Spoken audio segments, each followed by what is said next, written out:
Et l'on retrouve en direct de Méribel Michel Charasse. Bonsoir. Bonsoir. Alors, que s'est-il passé? Vous avez pris du guronzan ou vous êtes dopé par la victoire des douaniers? D'abord, je pourrais être dopé par la victoire des douaniers parce que c'est absolument magnifique. Et je suis très fier d'être le chef de cette administration à raison de mes fonctions ministérielles. Et très fier d'avoir dans mon administration ces garçons et ces filles qui sont, pour l'instant, une partie de l'honneur de la France. Alors, pourquoi avez-vous changé d'avis, Michel Charasse? Pour le reste, qu'est-ce qui s'est passé? Tout simplement, le bureau exécutif du Parti socialiste a accepté de s'intéresser à ce qui se passait dans une partie de la région d'Auvergne et a accepté, ou a décidé plus exactement, de modifier la donne dans le département de la Haute-Loire, puisque c'était la raison pour laquelle j'avais dit que je ne serais pas candidat, parce que la liste ne me convenait pas, sur 2 ou 3 points de détail.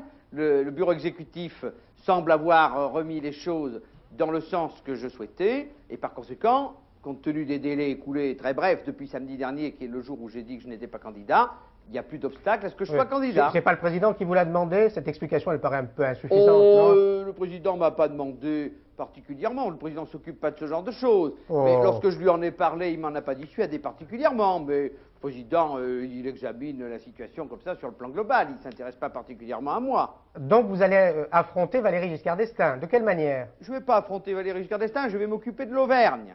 C'est-à-dire, je vais faire ce que M. Giscard d'Estaing ne fait pas.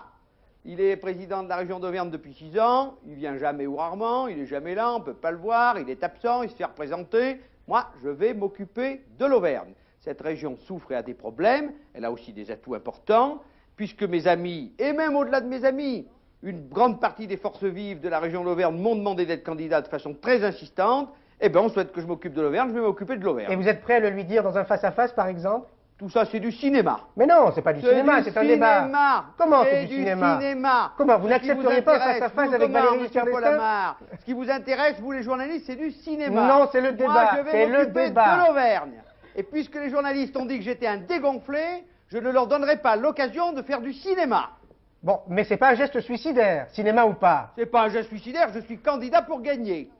Et je vais essayer de gagner. Et je ferai tout pour ça.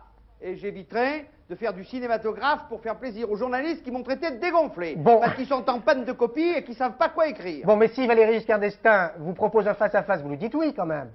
C'est du cinéma face-à-face. Je vais me promener dans toute l'Auvergne.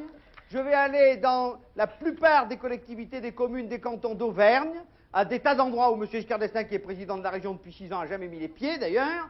J'espère qu'il me suivra ou qu'il se dira qu'il faut qu'il fasse pareil, ce qui lui donnera l'occasion de visiter la région, j'en suis très heureux. Ça contribuera à son édification et à sa connaissance de la région. Merci. N'est-ce pas? Voilà. C'est tout le reste, c'est du cinématographe. Je vais m'occuper de l'Auvergne. Merci, merci Michel Allez, Charasse. salut. Tout de même, pour vous, comme pour les autres, la route sera rude. Tous les sondages que nous publions chaque jour depuis le début de la semaine